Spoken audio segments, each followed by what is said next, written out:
What's up, squad? It's Brandon from the Bantu Sun. Hope you're doing well today, and thank you for joining me. So, I just wanted to come in and drop a daily gem from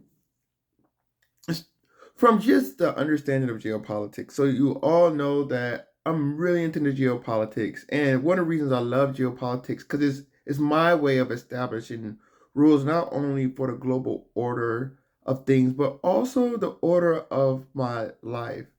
Now, I say this because one of the things you know about in geopolitics, it really teaches you to be a comprehensive or big picture or macro thinker because there are two things, or there's two ways that you would say the powers that be or the elite, how they keep the game going. Because these countries are, think of them as spheres of influence more than anything else.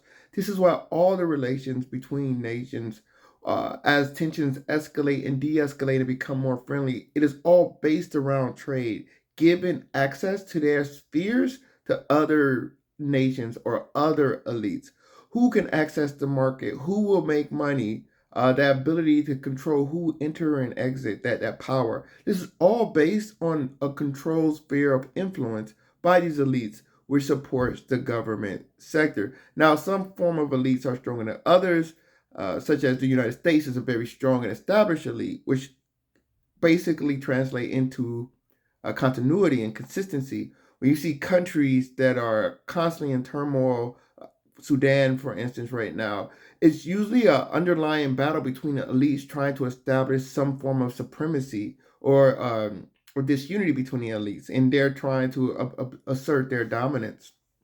And so the reason why I say that is because I was thinking about all of the earned money. I don't want to say, I'll say employed money that I've received, and I've earned my fair share of employed money, and I was paid a fair bit of money.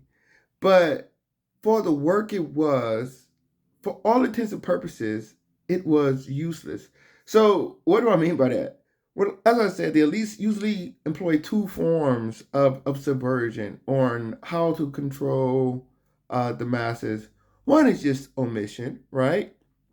And omission is basically just not, it's ignorance. You're not being informed. So this is, I say, 30 to 40%. A lot of things that people don't have access to is due to ignorance. And usually, when somebody has a windfall, it's because they discover something different or they see something in a different way and they're able to take advantage of it, creativity, innovation, etc. Usually, you network your way. This is why they say network is so important. It's because the network allows you access to circles that are in the know. So, from those that are excluded from this circle, they're omitted. The information is not given to them, so they can't act upon.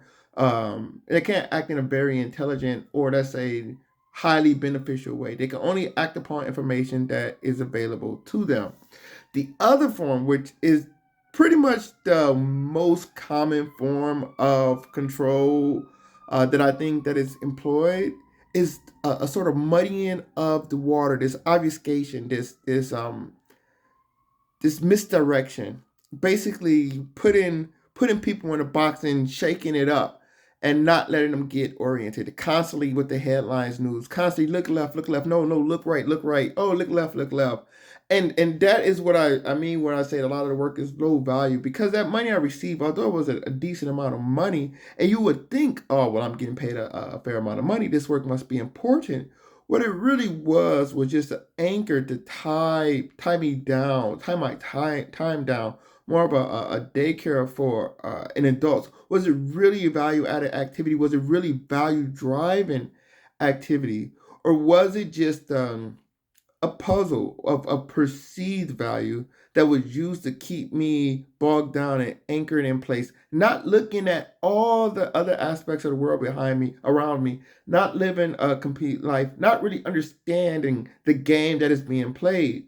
When somebody is looking and they're bogged down in a strenuous job, for instance, they become very expert in that division of labor, and their attention become highly detailed at a more granular level. That even if you do have a great financial benefit. This person knows nothing about nothing really. They don't have a general understanding of the world.